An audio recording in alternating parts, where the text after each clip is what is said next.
Namaste and welcome to another edition of the Bharatvaarta Weekly. So, this week we have plenty of news to cover.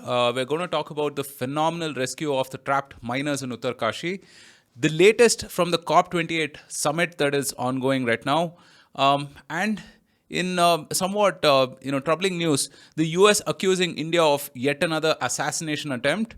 The passing of two titans, as you would call them, Henry Kissinger and Charlie Munger last week, and of course the exciting election updates from MP Rajasthan, Chhattisgarh, and Telangana.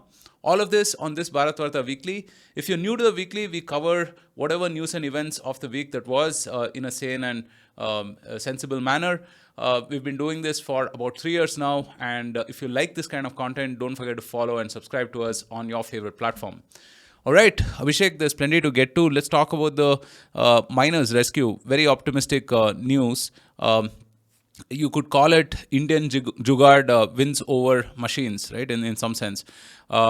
Just to recap, on November 12th, 2023, a team constructing a 2.5 kilometer tunnel along the Brahmakal Yamunotri highway portion in Uttarakhand was stranded after the tunnel collapsed, trapping the workers approximately 100 meters inside. After initial rescue attempts with heavy machinery proved to be slow, a team of 12 experienced rat hole miners were brought in from different parts of India.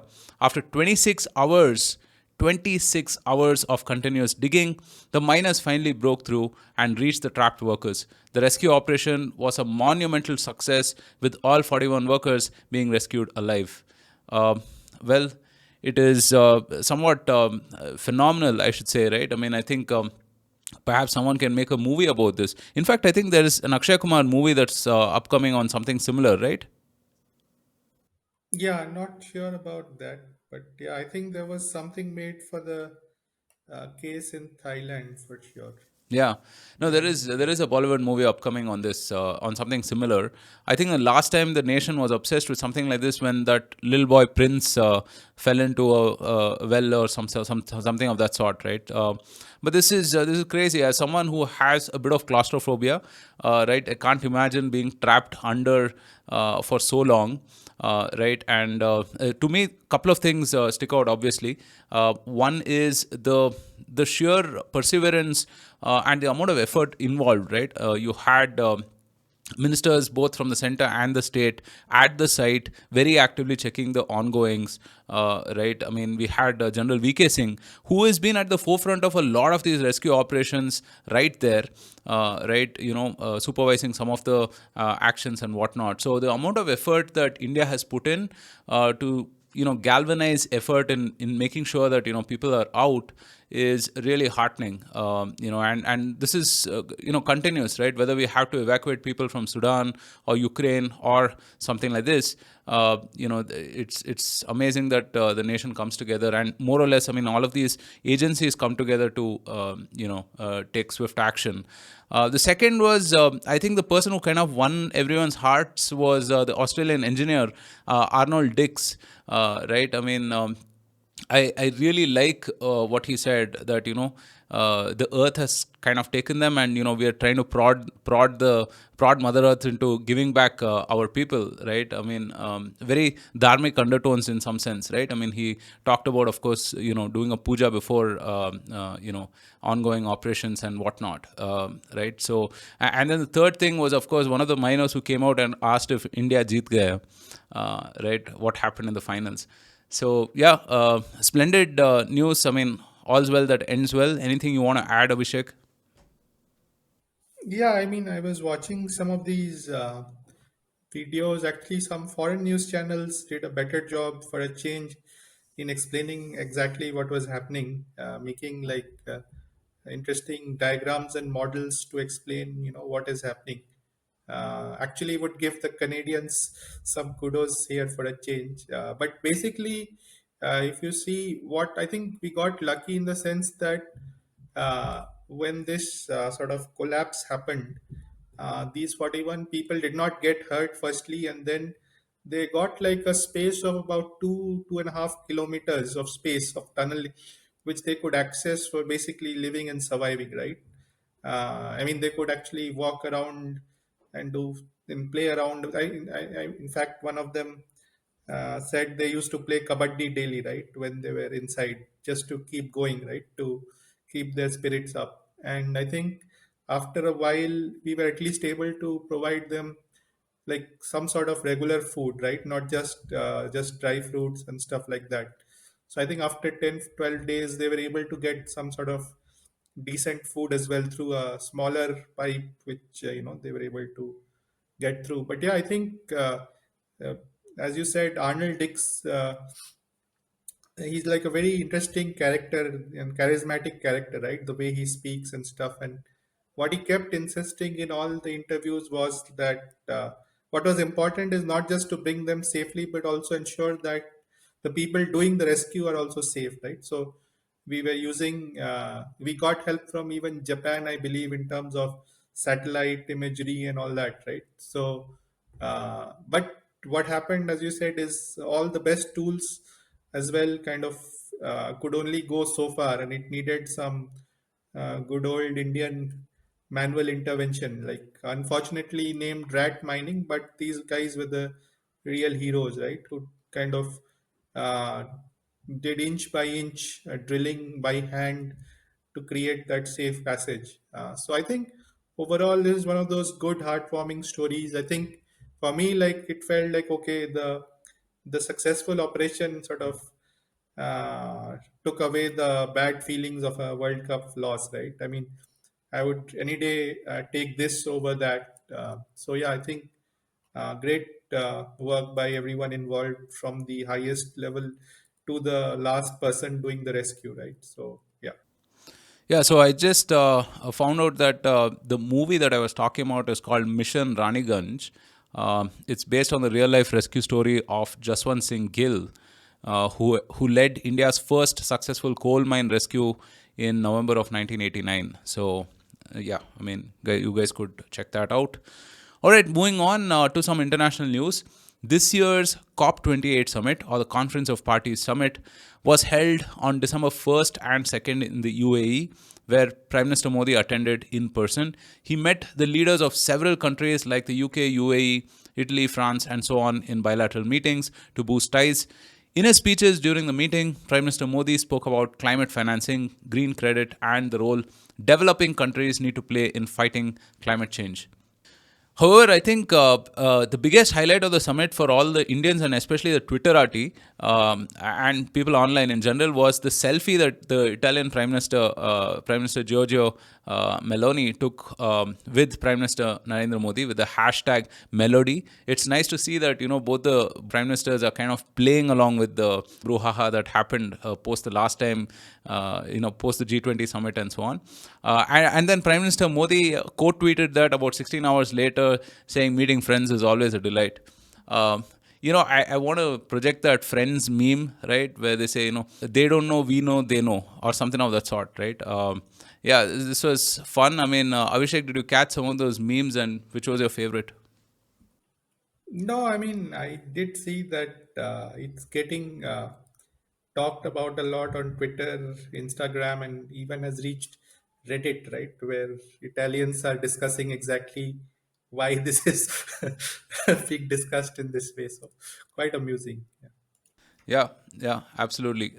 Yeah, plenty of memes around. Maybe we will put some of those up on YouTube, right? But do check it out. It's and beyond all of the memes, Shashank Mattu, who we've hosted earlier on the podcast and is somewhat of an expert on geopolitics and writes these columns for Mint, has talked about how India and Italy have grown closer, right? I mean, of course, a few of us might remember the whole Marines situation where a bunch of Italian Marines had shot some fishermen, Indian fishermen, and how India had to go to the international courts and whatnot, right? I mean, so it's been a bit of an icy relationship between India and Italy, I would say, but all of this has generated some warmth, and hopefully we will have some strategic some strategic advantages as well, right? I mean, certainly Italy has a bunch of these defense companies and owns the kind of luxury market in the world also.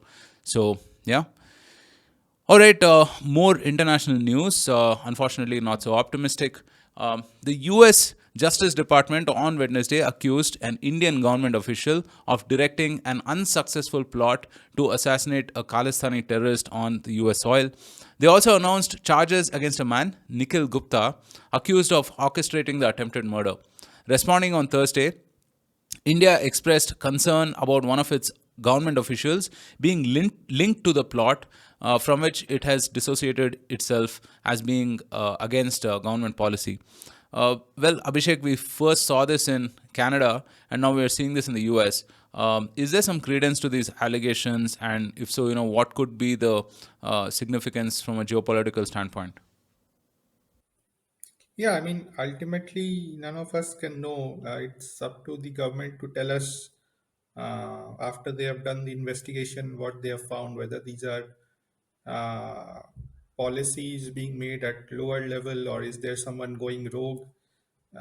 So we don't know what is exactly happening. But I think what has been interesting is that uh, India has tried to cooperate much more with the United States, and both sides are sort of treating it at the appropriate level, right? It's not like Biden or Blinken are coming out and making statements and all that, right? And India has also taken it seriously and said that we are going to do an investigation. While in terms of Canada, the allegations were not credible or not detailed at all, but they came right from the top, right? So, which is not very useful at all if you want to have good relations. So, I think that is something that I found quite interesting contrast in the way India US and India Canada relations are going.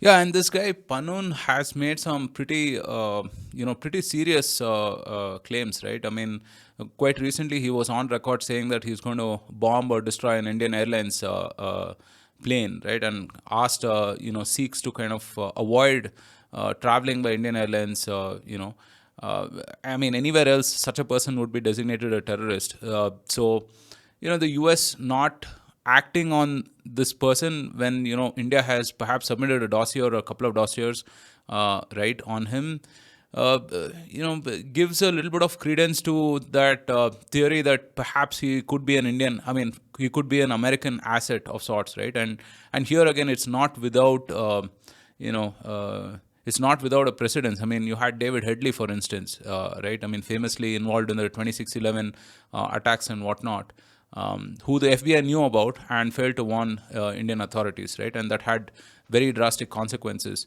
So, yeah, I mean, in one way, I mean, I feel, I feel a little proud that India is even accused of such things, in some sense, right? I mean, it shows our state capacity has gone beyond our borders into, wherever necessary, right? But I mean, I hope that, more saner minds will prevail, and, this is not a James Bond film, right? That we will manage the geopolitical consequences of some things like this. All right. This past week also saw the passing of two titans in two different industries. Henry Kissinger, the US ex diplomat, and Charlie Munger, the investing mogul and Warren Buffett's right hand man. Henry Kissinger was a controversial Nobel Peace Prize winner and diplomatic powerhouse whose service under two presidents left an indelible mark on US foreign policy. He died at the age of 100 on Wednesday. Many hailed Kissinger for his brilliance, but also others branded him a war criminal. Charlie Munger was the outspoken business partner and sounding board of Berkshire Hathaway. Berkshire Hathaway CEO Warren Buffett for more than 50 years, and he died at the age of 99 in Los Angeles. Berkshire Hathaway could not have been built to its present status without Charlie's inspiration, wisdom, and participation, Buffett said. The decline in Munger's health may have come suddenly because plans were being made to celebrate his 100th birthday on Jan 1st at a black tie New Year's Eve party in Los Angeles. Well, I can speak about Charlie Munger. Really, his wit and wisdom has been an inspiration for many generations of people, right? Whether connected with investing or not. I mean, I myself have quoted Munger often enough. I mean, few times on the podcast for sure, right? But really, the wealth of wisdom that he possessed was something that people will remember him for beyond all of the riches and the money and all of that stuff, right? Because and here is a person who had who perhaps had very rough odds, right? I mean, lived through the depression, was married at 22 and divorced at 29, right? And this is, we're talking about 1950s, right, where divorce is still a taboo. And then his 8-year-old son is diagnosed with leukemia, and there are many anecdotes and stories about how he would spend time with his son Teddy during his last days. And unfortunately, his son passes away at age 9. And later in life, he also is. He loses vision in one of his eyes due to a botched surgery, right? And he learns how to read Braille, and so on and so forth. So this is a man who overcome tremendous personal tragedy, and really, I mean, to be a sounding partner, and I would say the more interesting of the duo, with someone like Warren Buffett, who is, perhaps the best investor in the last 50 years, requires a certain metal, right? And Charlie inspired everyone. He inspired the finance bros, he inspired the startup guys, he inspired anyone in policy, politics, etc. Really, one of his quotes that I often live by is, show me the incentives and I'll show you the outcomes, or something to that effect, right? I mean, which kind of explains pretty much everything there is, right, in terms of how the world is structured. He got it wrong on India, though. I mean, he was not very optimistic about India, right? And I suppose he had more of the Leak One U perspective on India, which is that it's too diverse, and that we've taken perhaps the not so good elements of the West and sort of applied it here, right? But yeah, I mean, he will live on in all of the wisdom that will long outlast him, and yeah. Um, I hope his family finds solace. Abhishek, Kissinger was a pretty controversial chap, right? I mean, yeah, your thoughts? Yeah, I mean, I think he's universally acknowledged to be the most influential American diplomat. And that's where the universal part goes away. And then there are like two very divergent views, right? I think in general, the American right considers him like a heroic figure who's done a lot for the nation. He basically is considered like an ultra realist, right? Who would do anything and everything if he thought it was in the national interest. I mean, that's what his people, who his supporters, say. While he's like sort of universally hated by the American left and then many people around the world, right? For uh, sort of many actions which have led to like very many deaths around the world, right?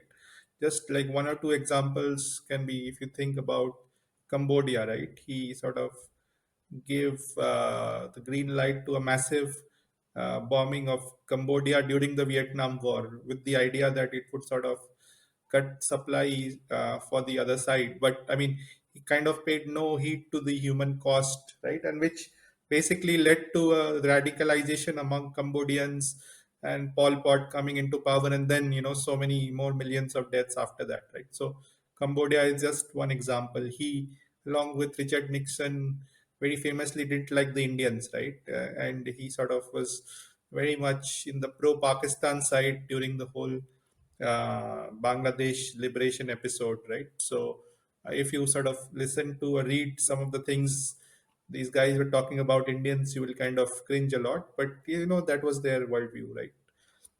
So yeah, I think the interesting thing about Kissinger I found is that officially he was in office only till 1975 or 77, something like that. But his influence sort of continued till the time he almost till he died, right? Like he was sort of admired by both parties, leaders from both parties in the U.S.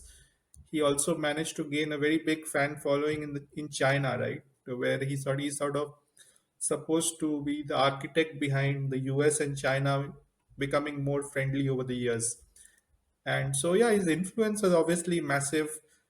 He also, as you know, has like huge number of critics. Most notably, the one person we both admire, right? The late Christopher Hitchens. He has an entire book on him, laying out the case for why he should have been prosecuted for war crimes and so on. So, yeah, as controversial a figure as you can get in modern world history. Yeah, I mean, no matter what you feel about him, certainly you have to admit his, imprint and sort of prominence, right? Even 30, 40 years after his active, being active in politics and so on, right? I was looking at a quote by Anthony Bourdain, of course, the chef who passed away, and he says, once you've been to Cambodia, you'll never stop wanting to beat Henry Kissinger to death with your bare hands. You will never be able to open a newspaper and read about that treacherous, prevaricating, murderous scumbag sitting down for a nice chat with Charlie Rose or attending some black tie affair for a new glossy magazine without choking. Witness what Henry did in Cambodia, the fruits of his genius for statesmanship, and you will never understand why he's not sitting in the dock at The Hague next to Milosevic, while Henry continues to nibble nori rolls and ramaki at A-list parties. Cambodia, the neutral nation he secretly and illegally bombed, invaded, undermined, and then threw to dogs, is still trying to raise itself up on its one remaining leg. Wow. Yeah, and of I course, mean, just the fact that Peace Prize. he got a Nobel Prize just after doing Peace Prize, after doing that kind of, I mean, to me, like all these things are Absolutely. a joke, right? Like whether he, I mean, in our lifetime, we've seen Obama Yeah. getting it, and he absolutely did not deserve or do anything before he got it. So yeah, Yeah. it's been going on for a long time. Yeah, waged way more wars than the last whatever time, right? I mean, even Obama. So it's a bit of a joke, actually. Yeah, and do check out the book. If not the book, I mean, at least a bunch of these lectures that Christopher Hitchens did on Kissinger. It's the book is titled "The Trial of Henry Kissinger," and obviously very very scathing in typical Hitch style. Anyway, it's Sanjeev Sanyal tweeted out that as a Hindu, I mean, one should not talk ill about the dead, but as a Bengali Hindu, I mean, he's been challenged on that front just because of what Kissinger did during the whole liberation war, right? So all right, we'll move on to the election results. These are, of course, the main news from last week. So, at the time of recording this, BJP leads the race in Madhya Pradesh, Rajasthan, and Chhattisgarh. Congress, on the other hand, leads Telangana polls and is looking forward to a crushing victory over the party in the state. The counting for Mizoram will be held on 4th of December. So, I'll just read you the numbers real quick. So in Chhattisgarh, BJP is at 56 and Indian National Congress at 34. Madhya Pradesh, BJP is at 167, very convincing. Indian National Congress at 62 and others at 1. In Rajasthan, BJP is at 115, again pretty convincing. The Congress is at 69 and the rest of them have about 12 votes amongst them. And Telangana, Indian National Congress is at 64 and BJP is at about 8, BHRS at 39, and the rest of them have about 8 as of now. So interesting results, certainly, Abhishek. What do you make of this? Yeah, I mean, we have one clear trend that BJP is sweeping all three states in the Hindi heartland, and two of which were like incumbent Congress governments, right? Rajasthan typically has been a state where the uh, government switches every 5 years, and so and in some ways, I would say it was a bit expected. There have been obviously internal dissensions within the Congress party for a long time, with Sachin Pilot being one such prominent figure, right, who's been challenging the authority of the outgoing CM Ashok Gehlot. So obviously, the Congress was not necessarily a sort of united front there. I think the BJP relied heavily on the Prime Minister's name. I think in all three states, the manifesto of the BJP was titled Pradhan Mantri Ki Guarantee, right? So yeah, Modi Ki Guarantee. So it's like more than a manifesto. They are sort of putting his name as a guarantee uh, for the promises that are being made. So I think Rajasthan sort of follows the trend in that state. But Rajasthan, interestingly, has a lot of votes for the others, right? Like BJP and Congress together, I think only come to about 80% of the vote share. So 20% goes to like an assortment of other parties, smaller parties, and so on. So that's an interesting sort of phenomena there that continues. I think in Chhattisgarh, it's a bit of an upset in the sense I think a lot of the media was expecting the Congress to continue to remain in power.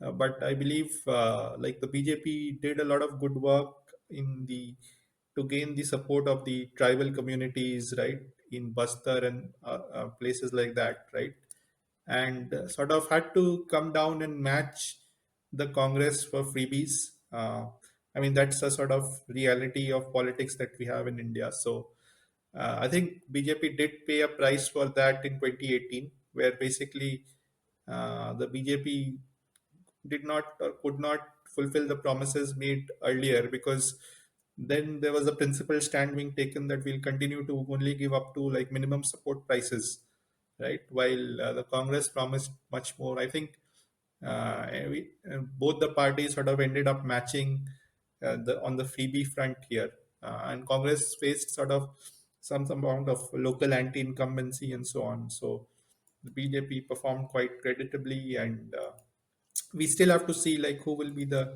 CM face in each of these three states. It's not necessarily clear that the previous CMs of BJP will continue. And as far as MP, I think it's a quite a stunning performance to get. I think this is the highest ever by probably BJP ever, right? 167 odd seats. I think just a few months back, they were not in such a great position, and BJP sent quite a number of sitting MPs of Lok Sabha to contest assembly elections in Madhya Pradesh. I think they also sent a few in Rajasthan. So yeah, I think it's been a good turnaround by the Madhya Pradesh BJP. I think some credit goes to the CM and some of his welfare schemes, but obviously a lot of it is also down to the popularity of the prime minister. I think overall it augurs well for the BJP coming into 2024. If you look at some of the exit poll data, I think one thing which sort of stood out is that there's a tremendous amount of support for the BJP among women voters, right? And so that has been a continuing trend in this elections. Finally, I think when it comes to Telangana, I guess if you have not been following Telangana politics very closely, this result might come as a bit of a surprise, because KCR and his party have been ruling the state for 10 years in a row and doing pretty well. If you speak to people in Hyderabad, they would tell you they're quite satisfied with the development that that city has seen. But it seems that there was a sort of perception that it's like very Hyderabad centric, or there is like not a uniform uh, development of state that is happening. And so what has happened is like while BRS has done quite well in Hyderabad, I think in other areas, especially rural areas, the Congress with their various freebie promises has sort of done well and capitalized on this anti-incumbency and come to power. So it will be very interesting to see how this now develops for 2024. I think there's possibly a chance for the BJP, which has actually gained a bit in terms of votes and vote share and seats as well, to do quite well here in 2024. Yeah, I mean, it could, in all terms, be a precursor to 2024, right? Very strong voting patterns for sure, right? Of course, we'll do an election deep dive, sometime in the next month, perhaps, and we'll have, either Rohit Jayaraman or Prasanna Vishwanathan on the channel. Thanks so much for joining us this week and staying with us as long. If you liked the content, don't forget to rate and review us, share it with your friends so more people can discover our content and our channel. Next week, we have an interesting episode with Hindol Sengupta, who is an author and a returning guest. He talks about his new book, Soul and Sword, which is about the history of political Hinduism. He talks about the difference between the Savarkar version of Hindutva today and the Bengali version that originated long ago. And some of the other parts in terms of the role of technology and social media in the future of our civilization and so on. Very interesting content coming up. Do stay tuned. So from Abhishek and myself, thank you so much for joining. Do stay safe, take care, and Jai Hind.